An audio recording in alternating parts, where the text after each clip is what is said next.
I'll never forget standing in front of a wall of aquarium filters back in 2011, completely overwhelmed. The salesperson kept using terms like GPH and mechanical versus biological filtration, and I just nodded along like I had any idea what he was talking about. I bought the biggest, most powerful hang-on back filter they had, thinking more was always better. Spent the next week watching my poor fish get tossed around like they were stuck in a washing machine. I'm Kenji Takahashi, and that expensive mistake taught me something crucial about aquarium filters that I wish someone had explained from the start. You're listening to the Pet Parent Podcast. Quick heads up before we dive in. Everything you're about to hear is fully researched and written by real experts in the field, but the voice delivering it is AI generated. We think it's a pretty cool way to get quality information to you quickly, and we're upfront about it. If you've been listening for a while, I really appreciate you coming back. It's genuinely great to have you here again. And if you're new to the show, welcome aboard. You're in for some solid, practical pet care advice without the fluff. New episodes drop every Monday, Wednesday, and Friday, so you'll always have something fresh to listen to. Now, let's jump right into what we've got lined up for you today. Understanding aquarium filter types isn't about buying the most powerful option. It's about matching the right filtration system to your specific tank size, the fish you're keeping, and how much maintenance you're actually willing to do. After 15 years of running everything from tiny 5-gallon betta setups to massive 150-gallon community tanks, I've learned that each filter type has its place. Choosing the wrong one creates way more problems than it solves. Now, let's talk about what you should actually look for when you're choosing a filter. The single most misunderstood spec on any filter box is the gallons per hour rating, or GPH. Here's what actually matters. You want your filter to turn over the total water volume of your tank 4 to 6 times per hour for most freshwater setups and 6 to 10 times for heavily stocked or saltwater tanks. When I upgraded to my first complete aquarium setup, I thought a 200 GPH filter was overkill for my 40-gallon tank. Turns out it was barely adequate once I factored in the flow reduction from media resistance and aging impellers. But here's the tricky part. You need to balance turnover with current strength. My 10-gallon betta tank taught me this lesson the hard way. Bettas, with their long, flowing fins, can't handle strong current. So even though the math said I needed 40 to 60 GPH, I had to dial it down to around 30 GPH and compensate with extra media capacity. Species matter. A tank full of tetras and corridorus can handle and actually benefits from stronger flow that oxygenates the water and keeps debris in suspension so the filter can catch it. A tank with fancy goldfish or fighting fish, you need adjustable flow or a filter type that naturally produces gentler circulation. The other thing nobody tells beginners is this. The advertised GPH is measured with an empty, brand new filter. Once you load it with media and it accumulates some biological growth, which is actually good, you're looking at maybe 70 to 80% of that rated flow. I always buy one size up from what the math technically requires, just to account for this reality. Moving on to media capacity and filtration stages. This is where the real work happens and where I see the biggest difference between cheap filters and ones worth investing in. You want 3 stages of filtration working together: mechanical, which removes visible particles; biological, which houses the beneficial bacteria that convert ammonia to nitrite to nitrate; and chemical, which is usually activated carbon removing dissolved organics, medications, or odors. Sponge filters are basically all biological, with some mechanical thrown in. The sponge's surface area hosts bacteria while trapping larger particles. Hang-on back filters typically have cartridges that try to do all 3 at once, which sounds efficient but means you're throwing away expensive cartridges full of beneficial bacteria every time you do maintenance according to the manufacturer's instructions. I stopped following those instructions years ago, and I'll explain why in a minute. Canister filters are where you really get to customize your media stack. My 75-gallon planted tank runs with a Fluval 407, and I've got it layered with coarse sponge at the bottom, then finer mechanical media, then a tray of ceramic rings for biological filtration, and finally a bag of Purigen, which is a premium chemical media, at the top. That's probably overkill for most people, but the point is this. More media capacity means longer time between cleanings and more stable water parameters. When I was cycling my first tank, before I really understood the nitrogen cycle, I kept cleaning my filter cartridge under tap water because it looked gross. Killed off all my beneficial bacteria every single time and wondered why my ammonia levels kept spiking. Chlorinated tap water is poison to those bacteria colonies. Now I only rinse filter media in old tank water during water changes and only when flow noticeably decreases. Let me be honest about maintenance requirements and accessibility. If you won't actually maintain it, the best filter is worthless. I've learned to match filter types to my realistic maintenance schedule, not my aspirational one. Sponge filters are almost comically easy. Squeeze them out in a bucket of old tank water every couple weeks. Done. Takes maybe 2 minutes. Hang-on backs vary wildly. Some have quick-access media chambers you can service in under 5 minutes, while others require partial disassembly that inevitably leads to spilling dirty filter water down the back of the stand. Canister filters are the most work, but only every 2 to 3 months for most setups. The downside? When you do service them, it's a 20 to 30-minute project involving disconnecting hoses, hauling the canister to a sink or tub, cleaning multiple media trays, checking O-rings and impellers, and priming the whole system before restart. I've had canisters that primed beautifully every time, and I've had ones that required 10 minutes of frustrated shaking and burping to get water flowing again. This matters more than people realize. If your filter is a hassle, you'll delay maintenance, water quality suffers, and suddenly you're dealing with algae blooms or sick fish. Accessibility also means parts availability. I once bought an off-brand canister filter that worked great for 8 months until the ceramic shaft in the impeller cracked. Couldn't find replacement parts anywhere, and the whole unit became a $120 paperweight. Now I stick with established brands like Fluval, Aquarium, Penplax, or Marineland, where I know I can get seals, impellers, and media baskets 5 years from now. Now let's talk about noise level and aquarium placement. This probably should have been my first consideration for the 20-gallon tank in my bedroom, but I learned about filter noise the hard way. Specifically at 2 a.m. when the water level dropped ½ an inch and my hang-on back started making this rhythmic slurping sound that haunts me to this day. Canister filters are generally the quietest because everything happens inside a sealed container under the stand.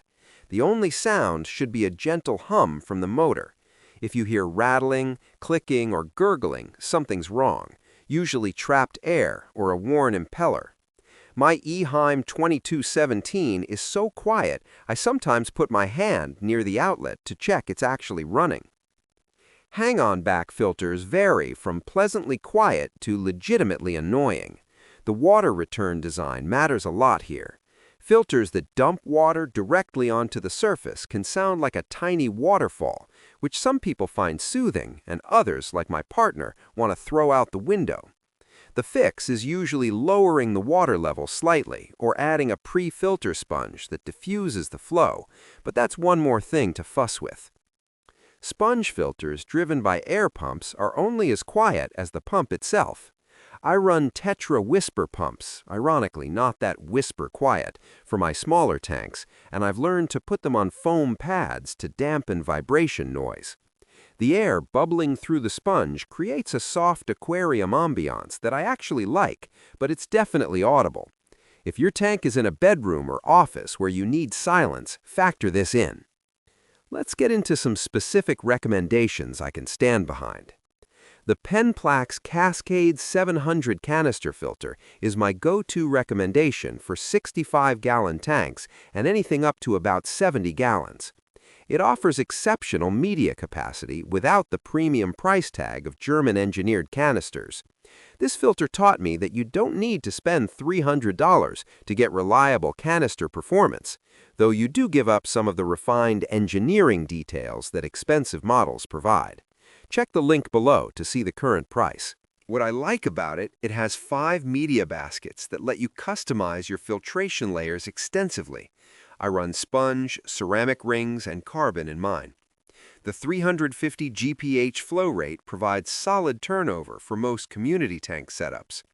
The self-priming function works reliably about 80% of the time without fussing. You get a splay bar and directional outlet that give you flow customization options, and the media baskets are large enough to fit standard filter products without custom cutting. The downsides? The valve assembly sometimes seeps during the first few months. Not a full leak, but enough to leave watermarks on the cabinet floor if you don't check regularly. And the impeller can be noisy if you don't clean it thoroughly every few months. Debris gets stuck in the magnetic assembly more easily than on my IHEIM units. The Aquarium Quiet Flow 50 hang-on-back filter handles tanks up to 50 gallons with a design that actually delivers on the quiet part of its name, something I appreciated after years of dealing with rattling filter housings. This is the filter I recommend when someone wants effective filtration without the complexity or price of a canister system. Check the link below to see the current price. Here's what works well. The internal pump design eliminates the exposed impeller noise that plagues cheaper hang-on-back models. The self-priming pump restarts reliably after power outages or water changes, and this matters more than people realize. 5-stage filtration includes biological grids you don't have to replace monthly, just rinse. Adjustable flow control lets you dial down current for delicate fish, and the cartridges are standard size, making generic replacements easy to find and affordable. The cons? The biogrid holder can be awkward to seat properly during reassembly. If it's not clicked in just right, you'll get bypass flow that reduces filtration efficiency. And the filter cartridge design still encourages monthly replacement when you really only need to swap the carbon portion. Feels like engineered obsolescence.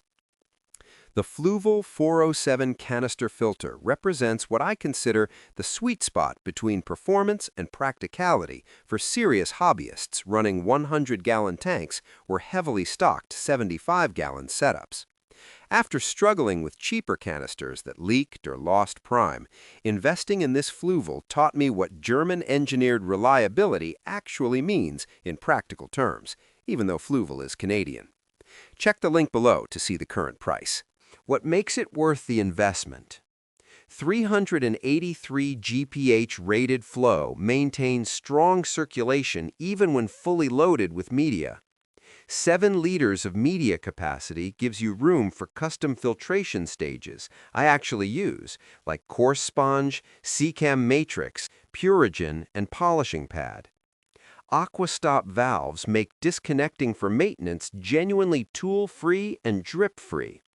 The pump head design makes impeller access simple for quarterly cleaning, and the priming button works consistently without the frustrating airlock issues that plagued my old Penplax unit. The downsides are real, though. At close to 3 times the price of budget canisters, the cost is genuinely prohibitive for beginners or anyone running multiple tanks on a budget. And the media baskets, while well-designed, are proprietary sizes that don't accommodate standard bulk filter media without some creative packing.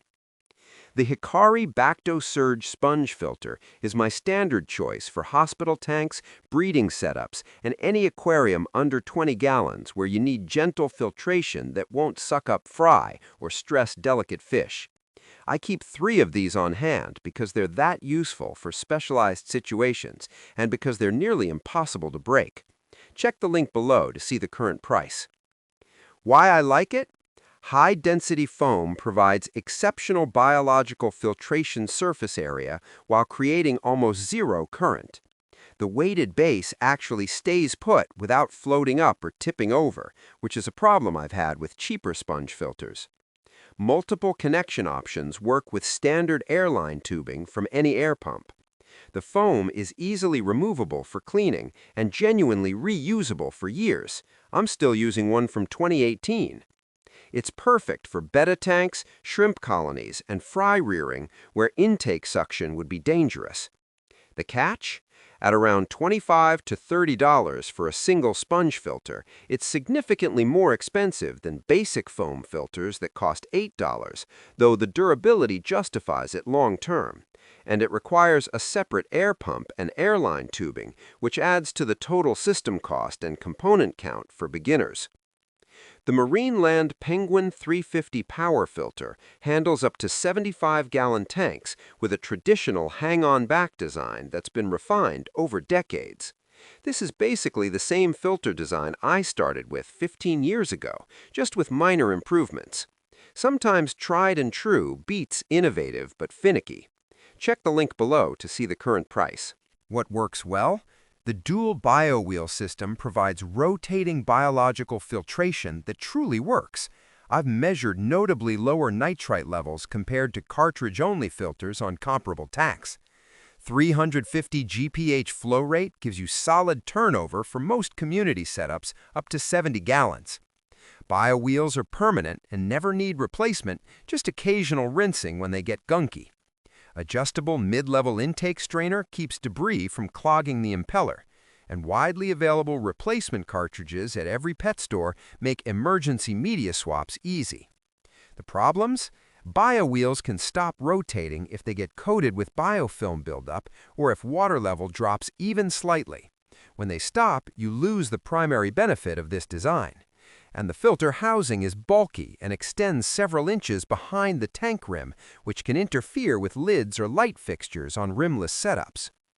The AquaClear 70 power filter suits tanks up to 70 gallons with a modular media approach that lets you ditch proprietary cartridges entirely, something I wish I'd discovered years earlier before I spent hundreds on disposable filter pads. This filter changed how I think about hang-on back maintenance economics. Check the link below to see the current price. Here's why it's great.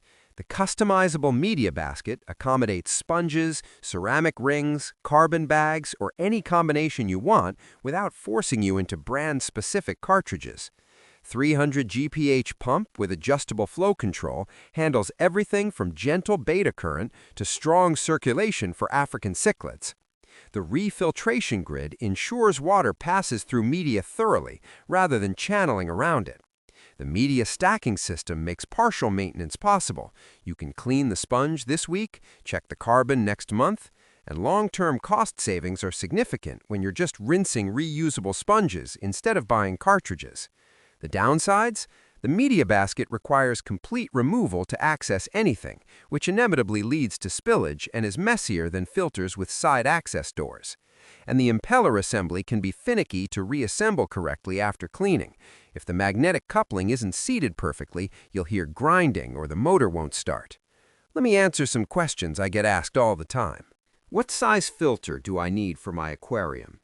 Your filter should turn over your tank's total water volume 4 to 6 times per hour for standard community tanks, or 6 to 10 times per hour for heavily stocked or messy fish like goldfish and cichlids. Calculate this by multiplying your tank gallons by your target turnover rate. A 40-gallon community tank needs a filter rated for 160 to 240 GPH at minimum. In my experience, you should actually size up one level from this calculation because filters lose flow efficiency as media loads up and ages. So I'd run a 250 to 300 GPH filter on that same 40-gallon tank to maintain proper circulation long term. Species requirements matter too. Bettas, gouramis, and other labyrinth fish need much gentler flow regardless of tank size, so you might choose a lower flow filter with adjustable output or add baffles to reduce current strength even if the math suggests more power. Can I use a canister filter on a small tank? You absolutely can use a canister filter on tanks as small as 20 gallons, though whether you should depends on your budget, available space, and maintenance preferences, rather than any technical limitation. I run a small Eheim 2213 on my 29-gallon planted tank, specifically because the external design eliminates in-tank equipment clutter, and the large media capacity means I can go 8 to 10 weeks between maintenance sessions, instead of weekly cartridge checks with a hang-on back. The main considerations are cost. You're spending $100 to $150 on a canister versus $30 to $50 for a comparable hang-on back, and whether you have cabinet space under the tank to house the canister unit. For nano tanks under 10 gallons, canisters become impractical simply because even the smallest models produce too much flow, and you'd need to baffle or restrict the output so much that you lose the benefits of having that powerful pump in the first place. How often should I clean my aquarium filter? The honest answer is when flow noticeably decreases, or every 4 to 6 weeks, whichever comes first, though this varies dramatically based on filter type and how heavily stocked your tank is. My sponge filters get squeezed out in old tank water every 2 weeks during routine water changes because they clog faster with visible debris, while my canister filters on lightly stocked planted tanks might go 10 to 12 weeks before flow drops enough to warrant servicing. The critical thing I learned after killing off beneficial bacteria colonies repeatedly as a beginner: never clean filter media under tap water. Only rinse mechanical components like sponges and pads in a bucket of old aquarium water you've siphoned out during water changes. And never replace biological media like ceramic rings or bioballs unless it's literally falling apart. You want that brownish, slightly slimy buildup on your biological media. That's where your nitrogen cycle bacteria live, and scrubbing it away means restarting the cycle from scratch.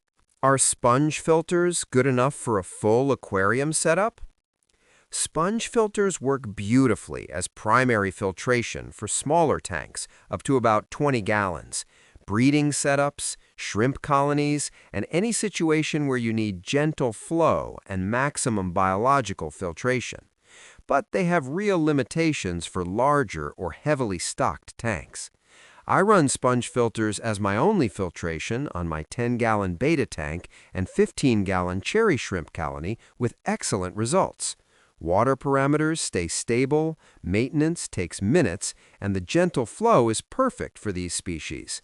However, my 75-gallon community tank with 40-plus fish would overwhelm a sponge filter's capacity because they lack strong mechanical filtration to clear suspended particles and don't move enough water volume to maintain adequate oxygenation in larger spaces.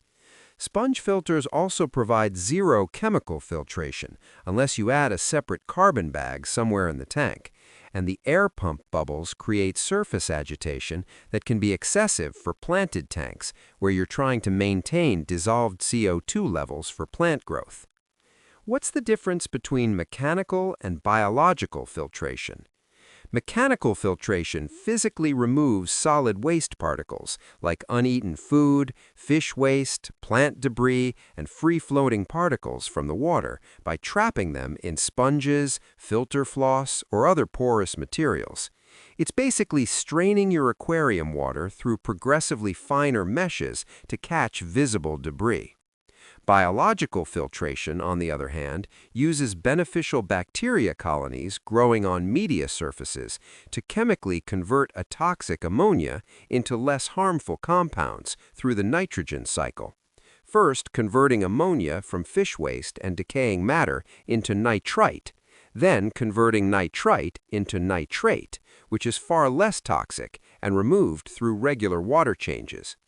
In practical terms, from my years of maintaining various aquarium equipment, mechanical filtration makes your water look clear and prevents debris buildup, while biological filtration is what actually keeps your fish alive by eliminating the invisible toxins that would otherwise poison them within days. Every filter performs both functions to some degree, but the ratio matters.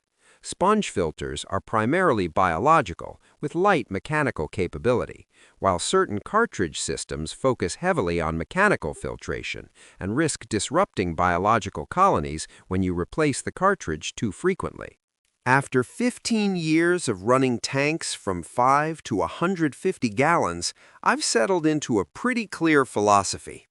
Canister filters for my display tanks over 40 gallons where I want maximum media capacity and minimal visible equipment. Hang-on backs for mid-sized tanks where convenience trumps customization. And sponge filters for specialized applications where gentle flow matters more than raw power. The best filter type really does depend on your specific situation, your tank size, fish species, budget, and honest assessment of how much maintenance effort you'll actually sustain long term. What I wish someone had told me back when I was staring at that wall of filters in 2011, you can't really choose wrong as long as you match flow rate to your tank volume and species needs, but you can definitely make your life harder by picking a filter that doesn't fit your maintenance style. Start with what makes sense for your first tank, and as you gain experience reading your water parameters and understanding your own habits, you'll naturally figure out which aquarium filter types work best for your specific version of this addictive hobby. That wraps up this episode of the Pet Parent Podcast. Thanks for spending this time with me today. Just a reminder that we release new episodes every Monday, Wednesday, and Friday, so you'll never have to wait long for the next one. If you found this episode helpful, I'd be really grateful if you could leave us a 5-star rating and write a quick review.